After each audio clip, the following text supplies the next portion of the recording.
Welcome ladies and gentlemen, we are up late at the ZigWheels headquarters to bring you all the updates of the new Triumph Speed 400 as well as the Scrambler 400X. Now these are the same roadster and scrambler motorcycles that we've seen spied on our roads numerous times, and they've been produced by Bajaj Auto. Now interesting details coming right up. Firstly, the engine. Now we thought the engine was going to be say between 300 and 350 cc, and I thought that it had a lot of zip, especially when I saw it on test. I was on a 390 Duke and the rider was on the Roadster and he just zipped away.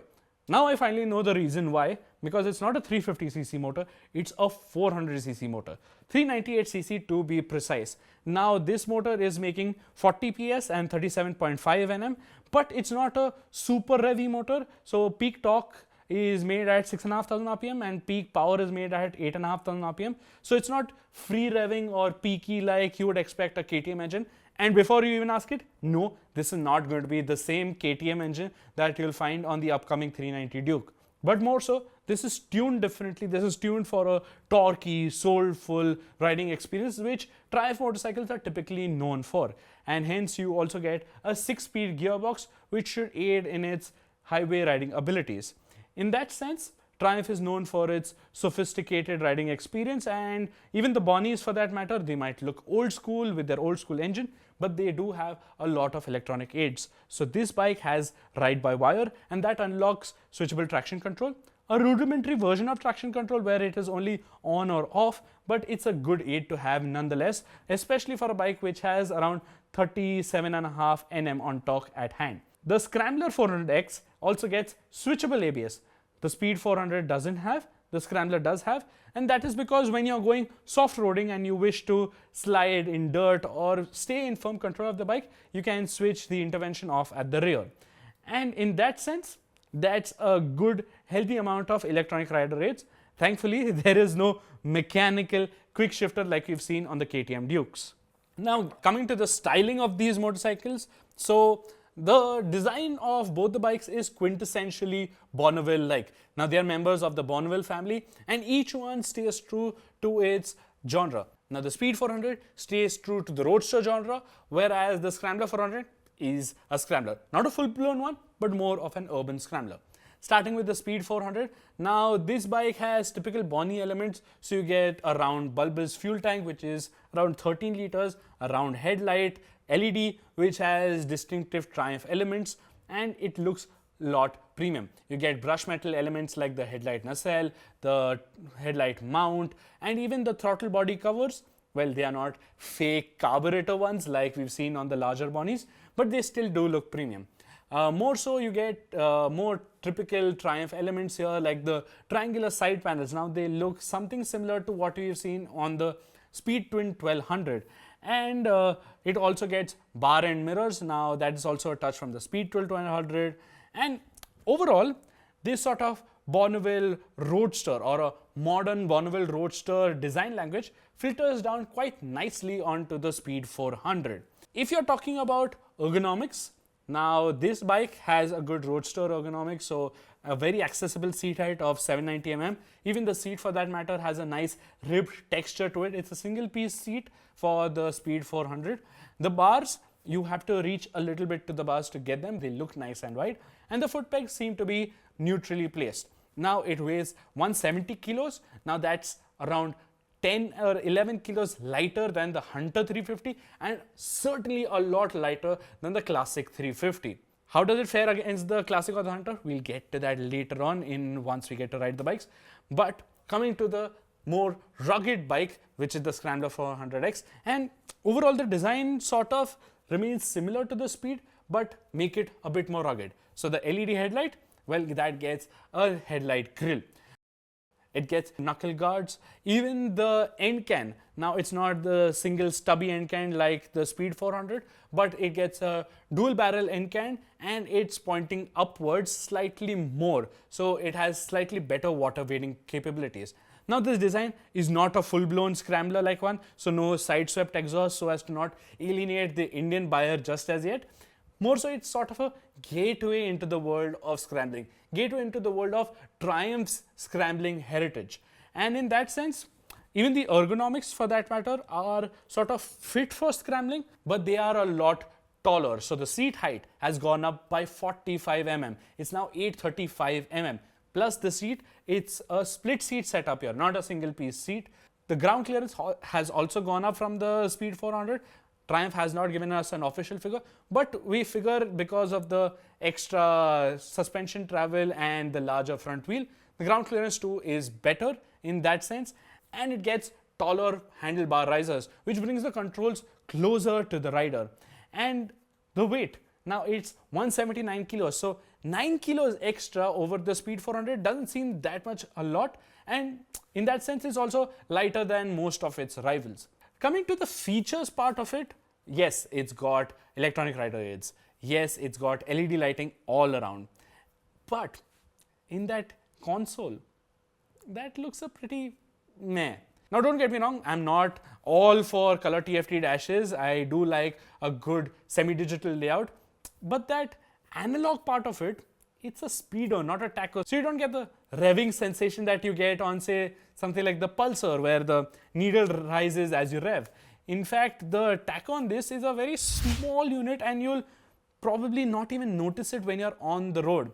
It gets a prominent gear position readout, which is good Bajaj, and it gets a prominent odo and trip reading.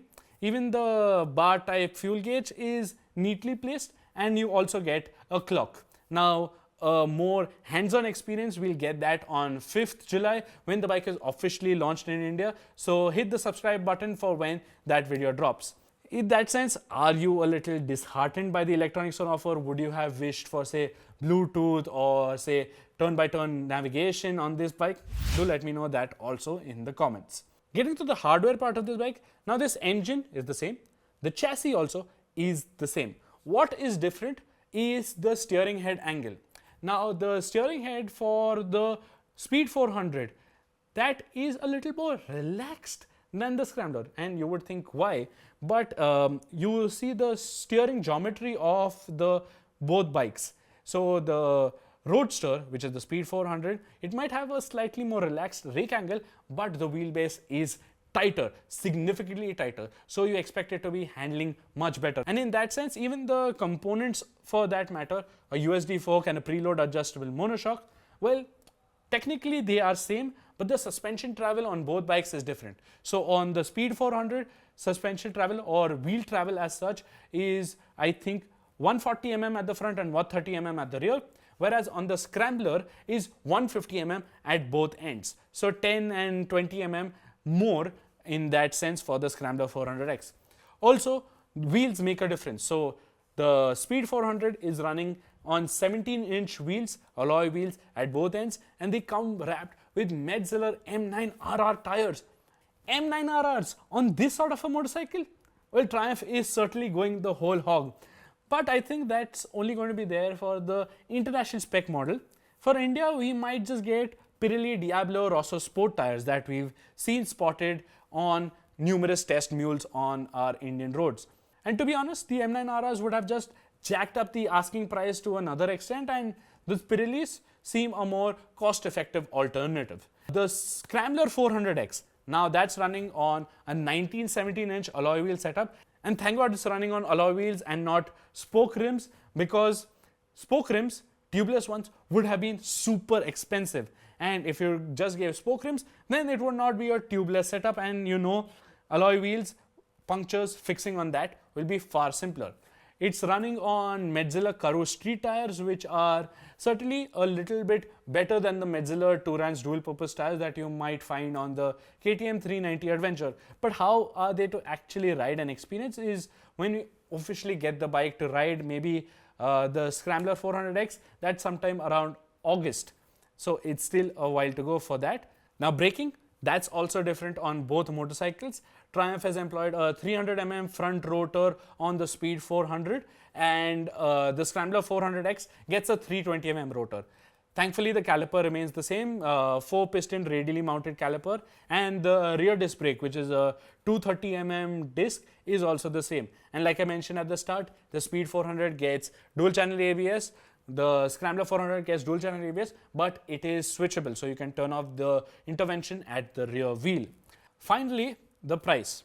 Now we'll get to know that on 5th July, and that's a bit convenient because you see on 3rd July we get to know all the details about the Harley Davidson X440, the one which Harley is making with Hero MotoCorp, and we get to ride that bike also on 4th July.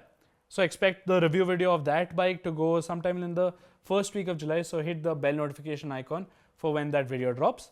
But coming to this bike, it might be a rival to that Harley, but the Speed 400 will certainly not be a rival to this, the classic 350, because it's a little bit more premium, it's a little bit more sporty, and it's sort of not a Bonneville 400 but a Speed 400. So maybe a Hunter, or what a Hunter should have been, a more zippy, quick bike from Royal Enfield, maybe the Hunter 450 or the Roadster 450 whenever it comes. So the Speed 400, we think it could be priced at around rupees 2.85 or 2.9 lakh rupees ex showroom, considering whatever we've seen today, and in that sense it might be a little premium. And you consider that this is going to be sold at Triumph dealerships, which are existing ones, as well as newly set up ones where Bajaj is going to set them up for Triumph. So this would be a gateway into the brand, and the pricing might just be a little premium, but we'll get to that, how good the bike is, once you get to ride it on 6th July. To get to know our opinions on the Speed 400, well, you will have to wait until 14th July 5 p.m. because that is when Triumph has set the embargo for the review video to drop. As for the Scrambler 400X, well, that's sort of going up against the Scrambler and the Royal Enfield Scram 411, and in that sense this is again going to be a lot more premium when compared to those two motorcycles. So if the Speed 400 is going to be rupees 2.9, then I think that this one might just be rupees 3.2.